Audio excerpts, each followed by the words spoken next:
Sometimes danger creeps into our homes. Mabel Puglisi just up and disappeared. And sometimes we invite it in.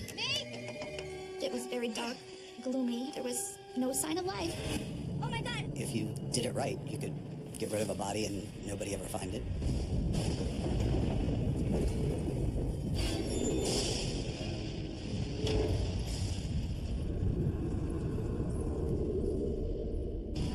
In December 2008, Lakeland, Florida police searched the half-empty home of an 82-year-old retiree. What did you say her name was again? I don't think she lives here anymore. Mabel Puglisi hasn't been seen for 4 months.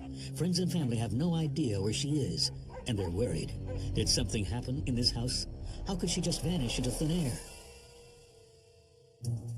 So here's to our beautiful going-away party, the best one I've ever had. Cheers. In 2006, Mabel Puglisi, known as May to her friends, decides to sell her Connecticut house, leave everything behind, and move to Florida. This comes as a major blow to her tight-knit neighbors. They'll miss her terribly. May was a kind, loving woman. Opened her heart and her home to anyone who needed it. May was very, very trusting. She trusted everybody. Mabel was a nice woman. She loved cooking. Her forte was baking.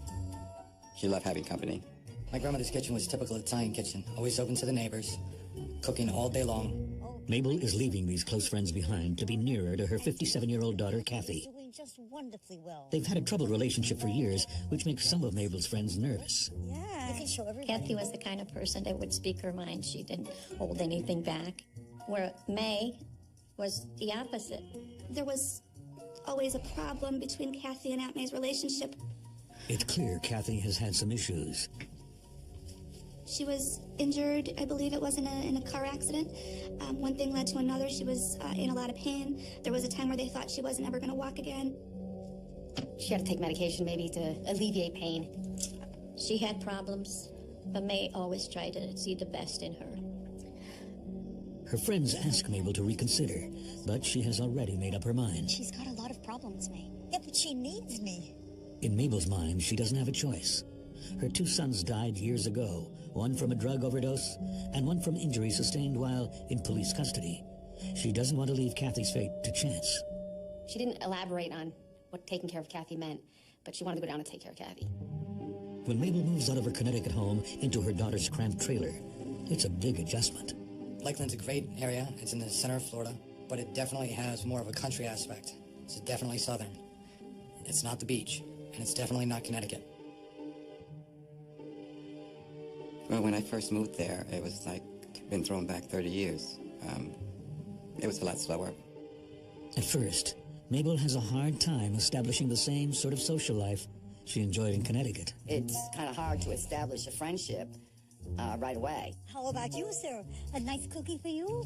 She felt it wasn't as friendly to her as Connecticut had been. She would complain about the old people, how they acted like they were old. I don't know that she was comfortable there, and I think it was a life-changing event, and I don't know that she was ready for that. But the Connecticut Yankee does make one friend, Eddie Whitaker. Mabel and I were different than daylight and dark. She's a old lady from Connecticut, and I'm a redneck from right here. But we got along, and we got along good. Kathy's small trailer is more manageable than Mabel's large home, but Mabel is still kept busy with housework. May said that her daughter didn't do very much. She would have to do almost everything. Clean and everything. It almost felt like Aunt May was walking on eggshells when Kathy was around. Soon, mother and daughter grow irritated with one another. Where'd you put them? Put what? I left them by the coffee machine. Then what? Stop moving my things around! She didn't seem too happy living in the close quarters with Kathy. Both of them, Mabel and Kathy, they could get pushed in the corners pretty fast. She wanted a little more space. It's very tight in a mobile home. What have I done wrong? Don't walk away. Mabel and Kathy agree that the trailer is too small. They decide to move. So, do you like it? I love it. Oh, my darling, it's all yours. Yes. When I first heard that they had bought a house, my first thought was, wow, she's in her 80s and she's buying a home right now. I didn't think it was a very good idea, but that's what Kathy wanted, so May was trying to please Kathy, I think. Mabel was putting up most of the front money. My personal feeling was that Kathy was taking advantage of her mother. So I didn't really think it was a great idea. The new house is a step up from Kathy's trailer. It's in a nicer neighborhood, for one. Nothing bad really happened there. and is in a much better shape. The house was only 4 years old, so it was fairly well kept up. This spacious new house has everything Mabel and Kathy need to get their relationship back on track. When she bought the house, she told me that this would bring her and her daughter closer together. Because it gave them a little bit more room, quite a bit more room. And Mabel was on one side in the master bedroom, and Kathy was on the other side of the house. And they did seem to get along better. Well, there's only one thing missing. What's that? A man. I mean, this Mabel and Kathy would love for Kathy's sons Travis and Morgan to move in and help out around the house. There's only one problem. They're both in prison on burglary and fraud charges and won't be released for several years. But Kathy's sons have a solution in the short term. They introduce Mabel and Kathy to their friend and fellow inmate, Edward Caldwell. Travis and Morgan had been telling us about this guy, Ed, that was a nice guy. Ed was a friend of my brother and me. I had originally met him while I was in jail, and we both talked to each other and were making plans to start some type of business when we got out. Soon enough, Kathy and Mabel start visiting Edward in jail along with the boys. They hope that when he's released in a few months, he can help their mother and grandmother. I hope everyone's well. You look fantastic. You guys look like sisters. Over several visits, Mabel and Kathy get to know Edward quite well. He came from foster homes. Apparently he was, fostered out as a young child, grew up in different programs and stuff for children, and didn't really have any family. Well, now you have one right That's so here. nice. He was a put upon child, abused, became a gangbanger, just was, somebody that my mother thought she could help. May wasn't judgmental about anyone. She always found something good about me or anybody else. And she didn't think that everyone that got arrested for a crime was necessarily a bad person, because my brothers had both gone to prison. All right, see ya. They start writing each other letters. I would write home, my brother would write home, and Ed would write home. And we would all three get letters and mail back from my grandmother and my mother, just as if it were family. After 5 months of corresponding, Edward's prison term ends. He was going to get out soon, and he would be needing a room to rent. Mabel invites Edward to move into the now empty trailer, and in return, he will help her and Kathy around their house. We were both stuck being incarcerated, so we could not move there and help my grandmother out like we had wanted. So Ed moved there instead. On October 1st, 2007, Edward is released from Rayford Prison. But instead of going straight to Mabel's, Edward goes out on the town. We later found out that each prisoner that gets let out of prison gets $100, and he had money, and he probably went and partied. Finally, a day or two later, Kathy gets a phone call from Ed in the middle of the night. When he asks Kathy to pick him up, she hesitates, but Mabel insists. She was so flipped that she's like, go pick him up, go pick him up. Right away, Edward starts acting like a member of the family. Honey, I'm home. Much to Kathy's annoyance. He called her Nana. Nana. Nana, would you like me to do this? Nana, would you like this? Nana, would you like something to drink? You got your hair all done up too? Did you notice? I noticed. It's my job to notice. You're dumb. Ed basically told Aunt May that he was a long-lost grandson of hers. I don't think it's your grandson. She said, yeah. And I said, how did that happen? Oh, early before he died, he had a boyfriend. My brother Billy had gone to Arizona, and he had hitchhiked back and forth a couple of times. He implied to May that for all May knew, her son could have an illegitimate son somewhere. It's a pretty unlikely story, but for whatever reason, Mabel chooses to believe it. Do you see a resemblance? It's you. I mean, you see. She's thrilled to have a long-lost relative in her home. You are my real nana. My heart is down. While Mabel is hitting it off with Edward, Kathy definitely is not. And tensions in the house are about to get heated. We were just arguing about everything. I thought was that Kathy had done something wrong and it was better off that she wasn't there.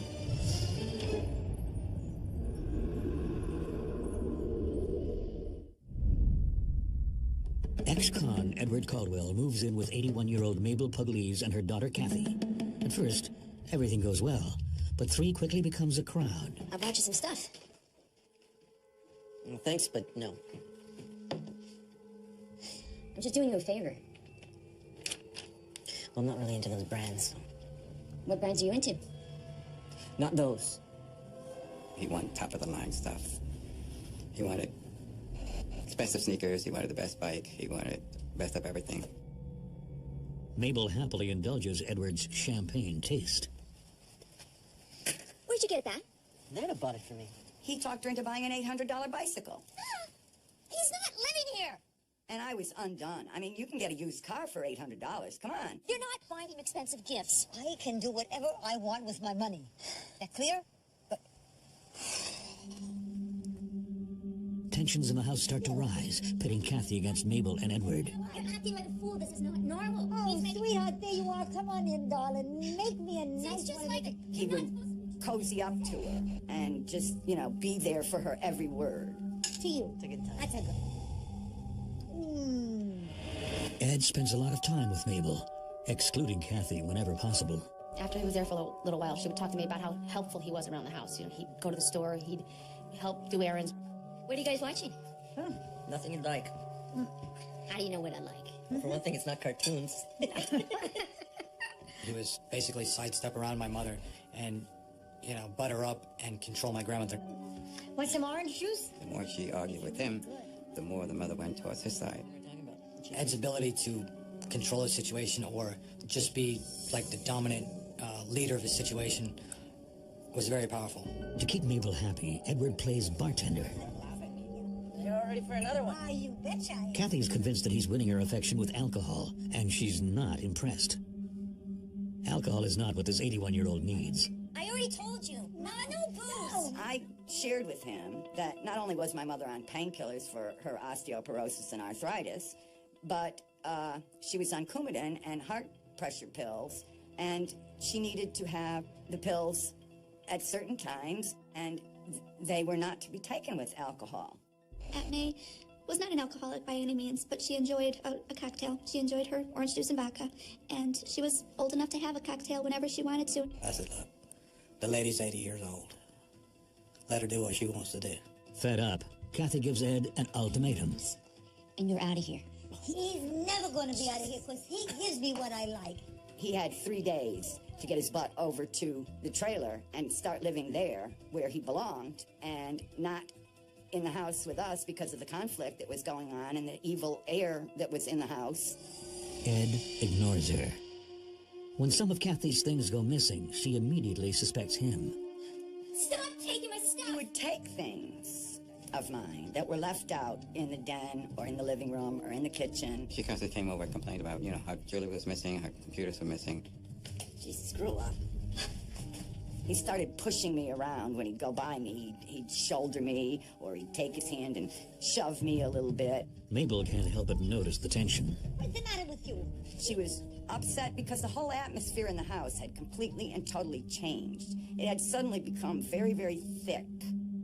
3 weeks after Edward moves in, Kathy discovers a bottle of vodka in her mother's room. She decides that Edward has crossed the line. Ed! I was upset. I was coming out of the room, and Ed was coming down the hallway. What the hell are you giving my mom alcohol for? It's just a little drink. She's getting drunk. It's a little drink. Let her have her It's fun. It's a little bit of fun. It's just a little drink. No big She's deal. getting drunk in the middle of the day. She's not supposed to be doing something that's not. Just as Mabel steps in, the confrontation turns violent.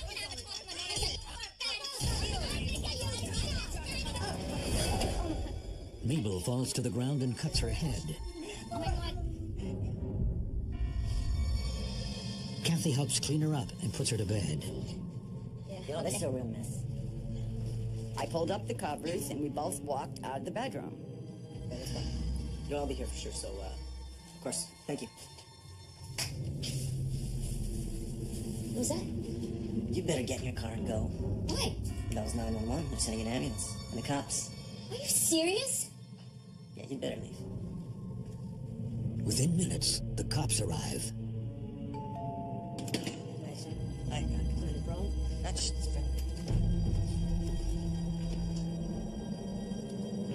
I was just coming out of the kitchen to bring Mabel something to drink, and for no reason she suddenly gets violent, and she starts. She gets violent, and she pushed into Mabel, and Mabel fell down and hit her head. She gets hysterical. She gets hysterical.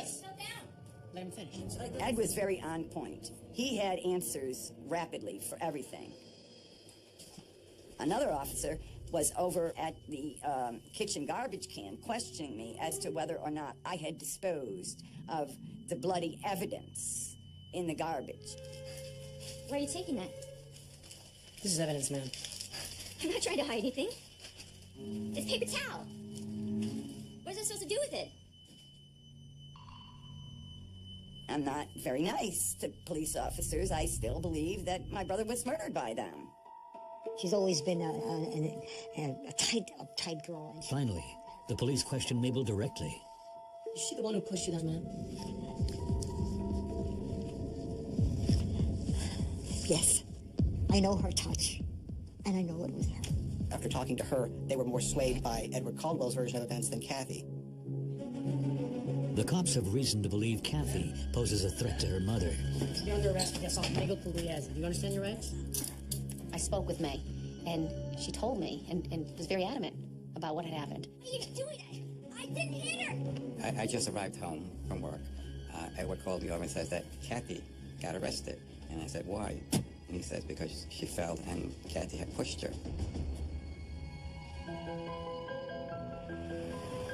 Mabel is taken to the hospital later, where it becomes clear that her hip is broken. Still in police custody, Kathy is unable to see her. Mabel gets hip replacement surgery. Here we go. After a month of rehab, Mabel returns home. Kathy never visits. With Kathy out of the house, things should improve, but they don't. A restraining order was issued against her. He just promised me that Kathy wouldn't hurt her ever again. I had went over there one day and knocked, and no one ever came.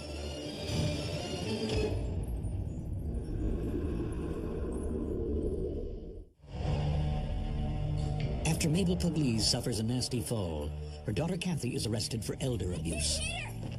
Following a month-long stay in the hospital, the 81-year-old moves back home with Edward Caldwell, an ex-con who claims to be her grandson. Kathy has been out of police custody for several weeks, but she's not permitted to visit her mother. A restraining order was issued against her, and she was no longer allowed to, be with her mother. I was absolutely taken aback by this situation. I mean, not even by mail or phone. Could I speak to my own mother and try and get things straightened out? To keep Mabel safe, Edward keeps a close watch on things. When Kathy attempts to visit their neighbor, he immediately alerts the authorities. The police came to my house that night. They said that we heard that Kathy was here. I said, no, she's not here. And he said, can we search the premises? I said, sure. And they searched the premises on the left. He's the sweetest thing in the world. Back at Mabel's, she and Edward grow closer and closer. Oh, here he is. I'll call you back in a little while. Okay, bye. Have a little soup. There you go. May was telling me how good he was to her and how he would cook for her. He would bring May soups. Many times when I was on the phone talking with her, she would say, oh, here comes Ed. He's bringing me some soup. My feeling was it was a good fit. May was happy. He needed somewhere to be. It made the family bigger. And once in a while, she says, stop, I want to tell you something. He's so nice. Oh, he's just like my own son. After Mabel is released from the hospital, her former nurse, Linda, visits several times a week. She did mention that there was a nurse coming over regularly. When May first got home and the first time I talked to her, she was comfortable and happy. And Mabel keeps buying things for Ed. And surprise! I want you to take that and buy yourself the biggest, most beautiful pickup truck in the world. And one day she called me, she said, oh, I bought a truck. Guess what color? Blue. And I said, did you put in your name? She said, no, I put in his name because he's going to drive me all over. That's the nicest thing anyone's ever done for me. I want to do that again. I'm going to go. Oh, go. He didn't like old trucks. So he had put in for a new truck. And Mabel bought him a new truck. My grandmother would never do those things on her own. She would never okay or help to pay for that much stuff for anyone.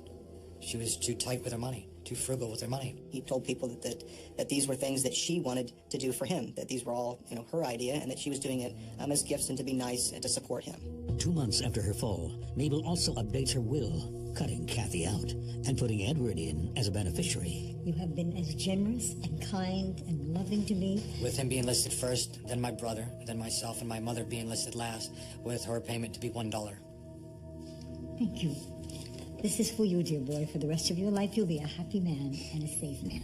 Thank you very much. There you go. My opinion was that if Ed's going to take care of May, then that's fine. I honestly thought if he's going to take her for everything she's got when she dies, as long as she's happy and taken care of, that's fine with me. Mabel also adds him to her bank account, granting him joint access to her savings and Social Security deposits. So we can see that just over a very short span of months, lots of resources that were the property and possession of Mabel Puglisi were suddenly benefiting Edward Caldwell. Around the same time, Eddie Whitaker drops by to visit. It had been a while since I had saw either one of them. And so I had went over there one day and knocked on the door. And no one ever came. I came back another day, probably a day or two later, knocked, and no one would come to the door. And I heard a noise inside. Hey, I can see you. Next time I knock, I'm coming through. Hey, sorry we were in the back. Didn't hear you. Where's Mabel? She's... Come on.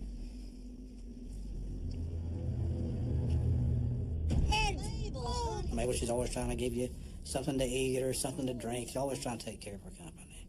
I told her, I said, sit down here. I said, I don't need anything. And Ed just sat down in the corner like Buddha, watching over. And then their nurse that they had supplied Mabel with, she came in and her mouth was just yammering. It seems that Mabel's nurse has more than one reason for being there. She was giving Ed kisses on the face and stuff and telling him all this and telling him all that. Let's see, we have a little toast. Oh, good. Here's to new friends and getting rid of the old. Oh, no. No. Don't say that. That's not true. That's not I true. told Mabel, I said, I'm going to go now. I said, you're getting a whole crowd in this house, so I'm going to go. Oh, please, Ed. Ed, please stay. Ed. To make sure that Kathy doesn't call, Ed monitors Mabel's phone calls and rarely allows her to speak on the phone. No. Hello? No, she's taking a nap right now. All right. I'll tell her. But I want to talk to my friend, dear. The phone calls got to be less and less. The phone was answered less and less. Or the phone calls were fielded by Ed. And I was told that my grandmother was either sick or lying down or asleep or high on meds or something like that. So that my mother thought that none of her friends from Connecticut were calling her, when in fact they were. The only person who doesn't call is Kathy. 6 months after he moves in March of 2008, with Mabel's financial support, Edward opens a tattoo parlor. He wanted to go into business for himself, and he tattoos, and Mabel, she went all the way with that. Mabel's family and friends are taken aback. There's nothing that would lead me to believe that my grandmother would think buying a tattoo shop is a good idea. What's an 82, 84-year-old lady going to do in a tattoo parlor? I felt this is just getting a little out of control now. She bought a house, she's buying tattoo parlors at 80-something years old. I mean, who does that? There was just more of Mabel's resources going to things that Edward Caldwell was interested in, wanted, including a down payment for a tattoo business. And, if your grandmother believes in you and supports you, she might help you with a business, even if she's not fully aware of what it is.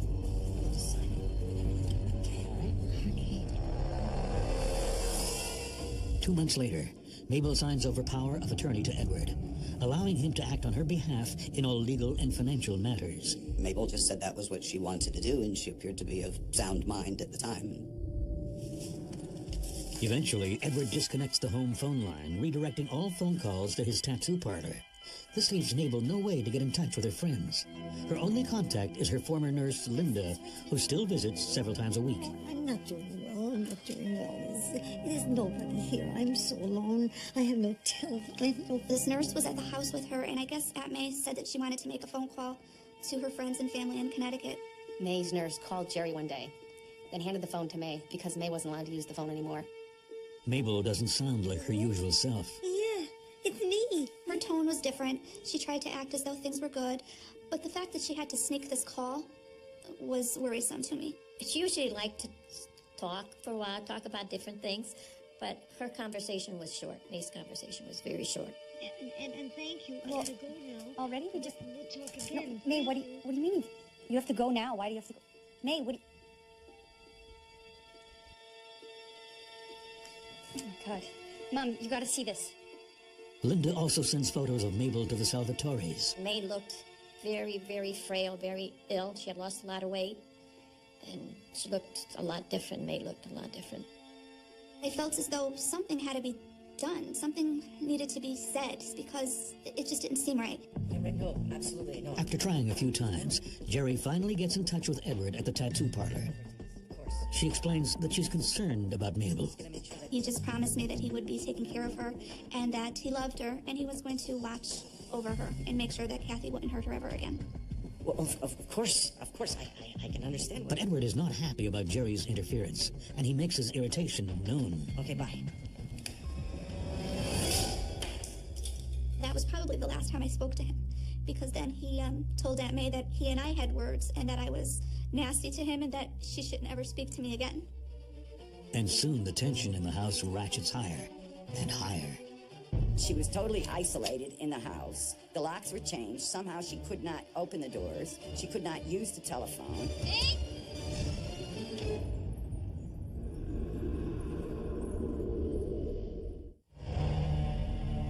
As Edward Caldwell shields 82-year-old Mabel Pugliese from the outside world, her friends start to worry. Mabel's nurse, Linda, has been banned from the house by Edward. Their affair is over. But since she's the only person besides Edward Mabel's friends know, they ask her to check up on her. My daughter called, talked to Linda, and asked her to go check on the house.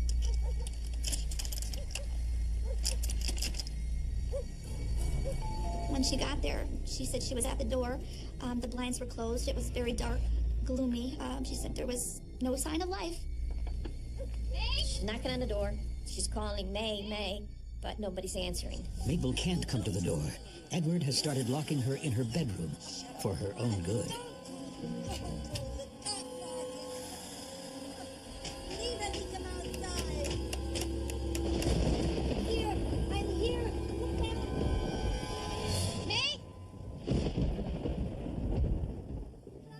Still locked in the house, one July day, Mabel manages to get the attention of her neighbor, Sue Cook. I heard her yelling from out the sliding glass door in the back of their house. I couldn't see very well. That's all you could see. Oh, my God. So I went back in and I called the police. When the cops show up at the house, Mabel appears to be somewhat out of it. You have to look in the kitchen and you'll see all the marks and it's all there. What? She's on several medications. When they talked to Edward Caldwell, he appeared calm and said that she was just having a sort of a deteriorating mental condition, was hallucinating, and he was just genuinely, concerned about her. But then, why do you pull out the telephone so that I can't... Did you pull out the telephone line? Hey, man, she thinks there's bombs in the walls, too. Ed told them that Mabel was suffering from sundowners syndrome, which is sort of my understanding, the early stages of Alzheimer's. Ma'am, we'll make sure to mention this in our report. Thank you. Once again, the cops believe Edward's story. Even so, the incident is reported to the Department of Children and Families, and soon after, a DCF agent checks in on Mabel. So, as far as everything is concerned, Ed is taking wonderful care of me. He's just being kind and helpful, and I'm completely content with my life. When DCF goes to talk to her, she does appear to be okay, but they are concerned that she is in need of some services, that she could use help with someone coming into her home, I think with like a Meals on Wheels type of assistance.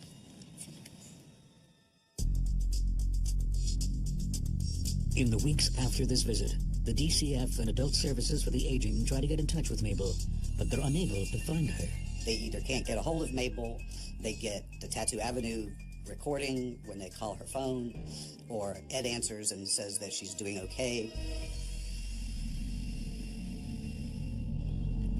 Around the same time, Ed's new girlfriend, Karen Sanders, moves in. Where's Nana?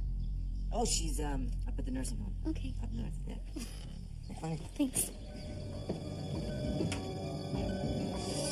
Finally, the DCF agent gets a call from Edward in response to their many messages. Yeah, hi, this is Edward. Yeah, I know you've been trying to contact me for a while now, and To his surprise, Edward claims that Mabel has moved to Maine and that he has no contact info for her. Right. A week later, Mabel's house goes up for sale. A month after that, Edward closes his tattoo parlor. Hoping to find out more, a DCF agent goes looking for Mabel's family members. He speaks to Kathy Cameron, who hasn't seen her mother in months.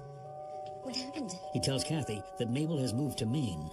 It's impossible. She only knows people in Connecticut. I immediately told him that my mother knew absolutely no one in Maine. The only place my grandmother would have gone would have been Connecticut, but she has nowhere to go there. She already sold her house that she lived in for over 60 years. Why would she go back to Connecticut and leave behind a home that she just bought? Kathy starts to get worried. Maybe the DCF agent or Edward just made a mistake. She wants to speak to Mabel's friends in Connecticut, but she doesn't have their contact information since it's in her mother's house, who she is still legally forbidden from contacting. I couldn't do anything. I still had the restraining order. So I had to wait until I was released by the court. My attorney did not want me to contact anyone about anything. Luckily, Kathy finally finds an old card from her mother's friend, Kelly Lavoie. With a phone number inside, she finally has a way to check on her mother. I called Kelly Lavoie. She was puzzled because she said my mother was still in Florida. The first question she asked me was, have you seen my mother? I hadn't seen her mother, and I told her, I'm up here in Connecticut. I haven't been down to Florida. Worried for Mabel's well-being, her friends urge Kathy to contact the police. You guys are real jerks, you know? But when she does, they are extremely dismissive. They would not listen to me. They said, you still have a restraining, even though the charge was dropped, you still have a restraining order in effect. It conflicted with the, what initially people thought was a very, sweet guy who was taking care of a woman who was getting on in years.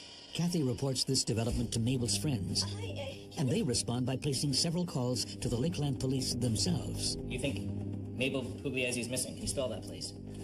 Thanks to the pressure from Mabel's Connecticut friends, the police take a new interest in Kathy's story.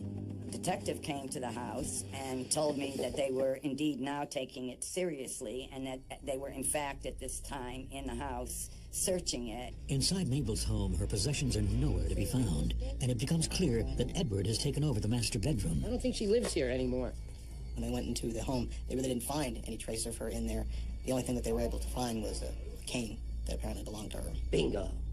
The house just looked like a bachelor pad, the whole place. There was nothing in the place that looked like an 82-year-old woman had lived there. When they question Edward about Mabel's departure, he can't get his story straight.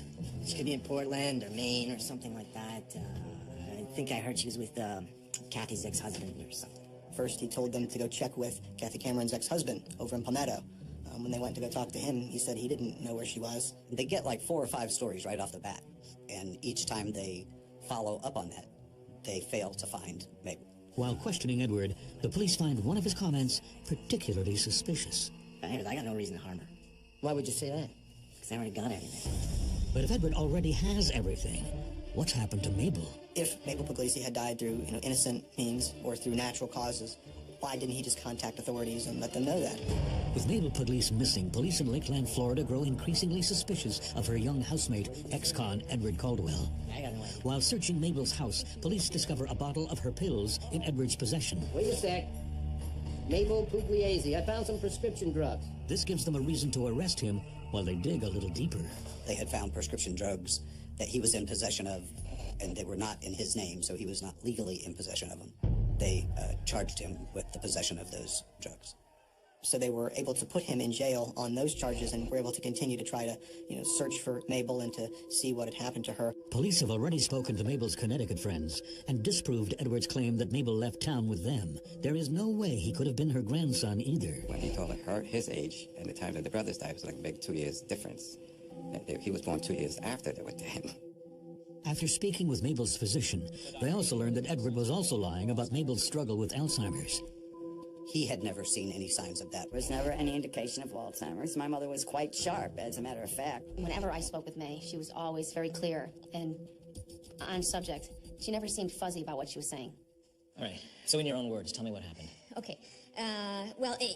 First of all, I went into a room and I saw... Even Mabel's fall in October 2007 proves to be less cut and dry than police first thought. So I confronted him, and I said, what are you doing plying my mother with drinks? And then she got in the middle of this fight that we had because I was finally confronting the guy. And then he pushes me, for no reasons. Next thing I know, my mother's on the ground. But I didn't push her. I know I didn't push her. But she said someone pushed her, but she didn't see who pushed her. And for no reason, she suddenly gets violent. The cops took Ed's story at face value and said that my mom pushed her and got my mom arrested. There he was with Mabel, who was half crocked on the booze and pills and stuff that he was feeding her. And Ed kept telling her, he said, well, she knocked you down, she knocked you down. I can't believe Kathy pushed you like that. And she said, no. He said, oh, yeah, she knocked you down. Well, okay, well, she knocked me down. But most of that was brought on by the pills and alcohol. I've got the police coming, and I think we should think about Kathy not living here anymore. I did not push my mother.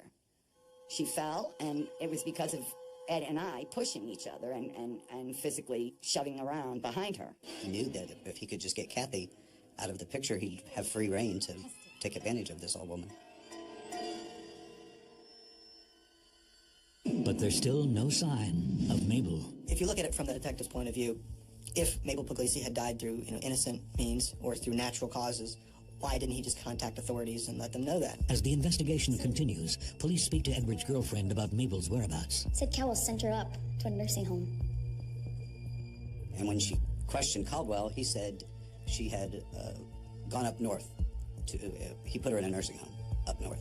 Karen also recalls a suspicious remark Edward made one afternoon while driving just outside of Lakeland. He had pointed to or noticed a desolate area and it seemed to be remote and secluded, and he said that would be a nice place to hide a body.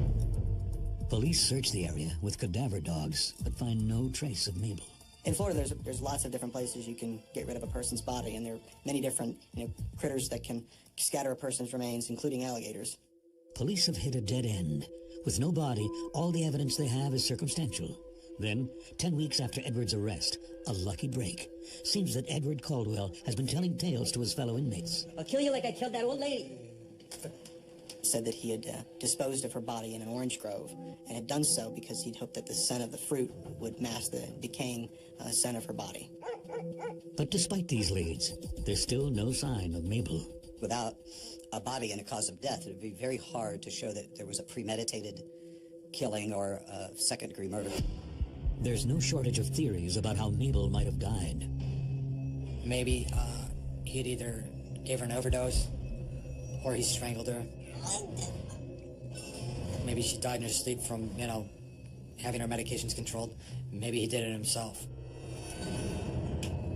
I think the most likely thing would be strangling or suffocation, since the whole house was searched and there wasn't any blood. This is a very rural place. There are orange groves all over the place. There are lakes and alligators and, there's just all kind of things like that if you did it right, you could get rid of a body and nobody ever find it. And when you do, you're going to land hard. I know where Mabel Puglisi is, but you're going to have to earn your little detective money to find out. Since the body is still missing, the prosecution doesn't charge Edward with murder. Instead, prosecutor John Aguero charges him with negligent manslaughter. There were a series of other charges, including theft and uttering forgery. At that point, he told us that he would not take a plea deal unless Ed told them where May's body was. The day before the trial is scheduled to begin, Edward's lawyer makes a proposal. His lawyer came to me and said that he wanted to plead. And then the day that we were all flying down for the trial, we got a phone call from his office that Ed had gotten a plea deal. And my thought at the time was, okay, we're getting May back. And we never got May back. And it was pretty tough. Whenever we as prosecutors are faced with a case in which the proof is difficult and there's some offer by the defense, then you have to seriously consider it. He only got 13 years because they couldn't find the body. With no body and nothing but circumstantial evidence, the prosecution decides it's better to compromise on a plea than risk an acquittal. Edward Caldwell accepted a plea deal with the state attorney's office in exchange for pleading no contest to aggravated manslaughter, neglect of an elderly person, exploitation of an elderly person, and 3 counts each of theft, forgery, and uttering a forgery. While all of this is unfolding, Mabel's house goes into foreclosure. I could not do anything about the foreclosure of the house because Edward Lee Caldwell's name was still on the house when mine was not. For Mabel's friends and family, nothing will ever be the same. Kathy's life totally was destroyed, from losing her money, jewelry, trust fund, mother. It was destroyed. She lost everything. I'm appalled at the fact that he has never had to admit when he pled guilty to manslaughter that he didn't, in fact, slaughter my mother, and that he refuses to this date to even allow me to bury her remains. I want to be able to bring flowers to her grave. I want to be able to visit her on Halloween like she loved. I want to be able to go talk to her. And I don't have anything. I still miss Mabel. And that's about it. I just miss her.